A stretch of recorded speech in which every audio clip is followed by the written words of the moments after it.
What's up, party people? Welcome back to my channel. So today I'm going to be testing out a new foundation from Uoma Beauty, but it's drugstore Uoma Beauty, okay? So there's like the high-end Uoma Beauty, and then there's the drugstore Uoma Beauty now. And I mean, they're high-end at Ulta. Like, let's see what a foundation costs. Their Say What foundation's $39. They have a bunch of eyeshadow. Oh, they have some really pretty eyeshadow palettes. Hot dang. Yeah, I was strolling through the makeup aisles at Walmart yesterday, and I saw this on the end cap, and I was like, wait a minute.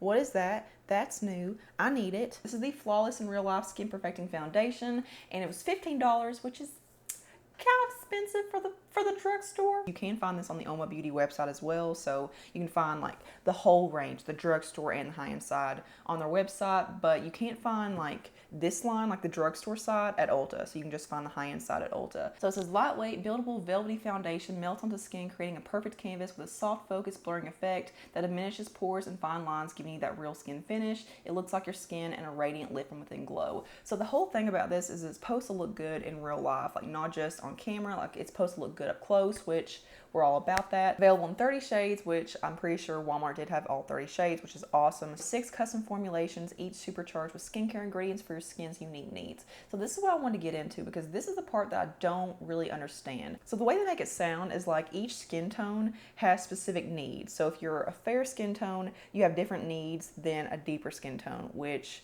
makes no sense. Kind of puts me in mind of when Anastasia came out on Twitter and they said that, oh, use a cool tone luminous foundation, like use our cool tone luminous foundation to help counteract oil. And it's like, skin tone and skin type have no correlation. I was really confused when I was looking at the display because I saw all these different, like they all have different color caps. So I thought, okay, is this like, are they all different foundations? Are they all different formulas? And I mean, the shade selection is freaking phenomenal. Like not just for the drugstore, but for just the market as a whole. For Fair Lady, which is the group that I got, it says cold pressed green coffee extract known to moisturize and plump skin, helps skin to appear smoother and improve its suppleness. So I guess if you're a fair skin tone, you have problems with suppleness and smoothness. Okay, and this one's kind of funny to me. So the Bronze Venus and Brown Sugar shade ranges, they're supposed to help reduce like sebum production. So I guess if you're a deeper skin tone, you automatically have excessively oily skin. So they got you covered. So yeah, we're gonna put this on my face. We're gonna do a wear test. I've already prepped and primed my skin. I put primer on this side only, so I don't have primer on both sides. I just want to see if it wears better on one side or the other. So we're just gonna test the variables. Here's what the pump and stuff looks like. It looks very bougie. Like it does look like something you would find at Ulta, like on the high-end side. So let's see what the color looks like. Ooh, that's a really nice pump. So again, this is Fair Lady T1. So this is the first shade in the Fair Lady group. But yeah, it has like a very, very slight olivey undertone to it, which is super hard to come by, especially in the drugstore, but not just the drugstore. Like it's just hard to find olive undertone foundations anywhere, but it has a slight bit of drip too. Like it's not super thick or anything. So yeah, maybe a little bit too light for me, but yeah, I think I can make it work. On one side, I'm gonna apply it with a sponge, and the other side, I'm gonna apply it with a brush. I'm gonna use the slanted contour brush from Cala, which is from Shop Missy. This is $1. It's the best. So I'm gonna go ahead and apply it to this side that I have the primer on. So I'm using the number 7 Lift and Illuminate primer today. So far, it's blending out so pretty. Like this is just melting into the skin like it says. And I like full coverage. Like that's what I look for in pretty much all foundations. But I want it to look like skin. Like I don't want it to look like a heavy, like thick, like pancake makeup, you know? That is looking tremendous. It's like a perfect match. It looks so natural, but it's giving me coverage. And I would say right now it's like a medium coverage. So I'm gonna try to build it up. You know how we do it here. Yeah, yesterday when my husband and I were in Walmart, we walked past this display and I started looking at it. And he was just like, isn't $15 for a foundation kind of expensive? I was like, yes. Yes, it is. Okay, so I do feel like I'm using less product with the brush side, but it's blending out so beautifully. It's not leaving streaks behind. It's not looking like it's emphasizing texture, lines, pores, nothing like that. Like it looks, wow, I am mind blown right now. That is looking like $15 well spent. I actually think I like the brush side better. I mean, they both look the same, but as far as application, I feel like the brush side was just a little bit faster. Okay, I will say I've got a little like textured mark up here in between my eyebrows where it's kind of, it's not really wanting to like pat in, but I think it's gonna be okay when it's all said and done. So here's what it looks like up close, and it definitely does look good in person. There's a lot of foundations that are full coverage that just look very cakey and very heavy, and just they look very layered on your skin.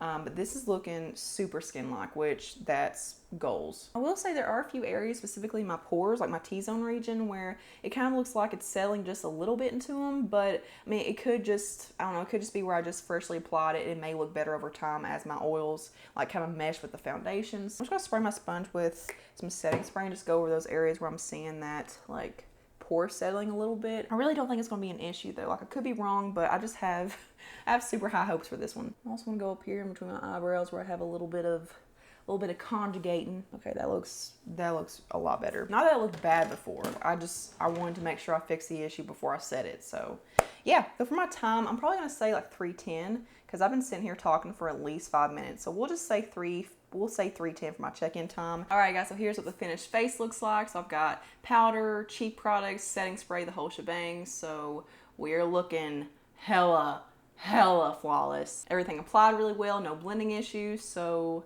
yeah. Hey guys, just want to give you a little like natural lighting update. It's only like 3:45 or something like that, so it's not been long since I applied it, but here's what it looks like in like the utmost natural lighting. I've got my door open over here, so there's no other lights on in here, but hopefully you can see, like, it just looks so freaking good. Like, it's just so natural and skin-like, and it just makes you look like naturally beautiful.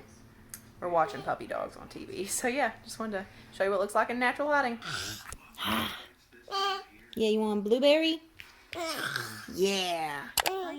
Okay, so we just hit the 9-hour mark. It's now 12:25. So yeah, primer side, no primer side, and I cannot tell difference. So hopefully you can see that the cheek products did not hold it very well at all. There's pretty much no color payoff left. Like, it's just completely faded, which is really weird. Whenever I don't see my highlighter, blush, or bronzer, that kind of tells me it's the foundation. Like, it's looked good all day up until maybe like 2 hours ago or so. And also I do want to point out that I did fall asleep, and I was like, however, I will say that my skin looks so freaking good right now that I can almost get past that, and that's saying a lot. It really is like a foundation skincare hybrid. Like, it just looks like I've applied my skincare products and my skin is just super even. It doesn't look oily, shiny, greasy, nothing like that. And again, I do have oily skin, and I do see that like powdery conjugation stuff. I don't really know what you would consider it. Like, it's not cakiness, it's not settling, but it's just like powder is just sticking in weird areas. You guys know what I'm talking about? I'm also seeing that like right up here in my forehead, maybe a little bit around my nose. So I guess like anywhere that there's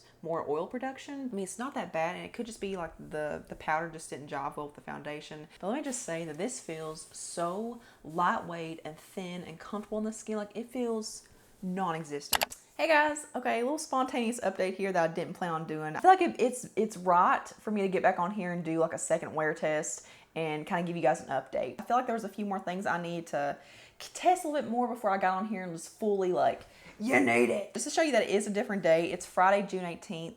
It's 12:45 in the afternoon. I am wearing the foundation today. I've had it on since around like 11:20 or 11:30. I've actually worn the foundation every day since that initial video. So I think I'm on my like 3rd or 4th time of trying it. And I've really tried to mimic the same experience that I had on the first day, but I've tried to improve it with wear and stuff. Let me tell you, every day has been bad with this foundation except that first day. So yeah, each day I've tried different things. I've tried different primers, different setting sprays, applied it with different tools. And yesterday I was actually out in the sun. Like, I was outside, and it was like 95 degrees yesterday, and I was outside for like 25 minutes with sunglasses on, and when I got in the car, the foundation was looking pretty god awful. Like, it just completely melted off, especially where my sunglasses were. The glasses had just kind of pushed the foundation around, and like all in my cheek area, it just kind of like pulled and separated and just kind of started like spreading and like melting away. So yesterday was not a good makeup day. One thing I wanted to test out further was the cheek product situation, because the first day that I wore this, I wore cream cheek products. I thought, you know, maybe where the foundation's hydrating and, you know, cream cheek products have hydration too, maybe that's why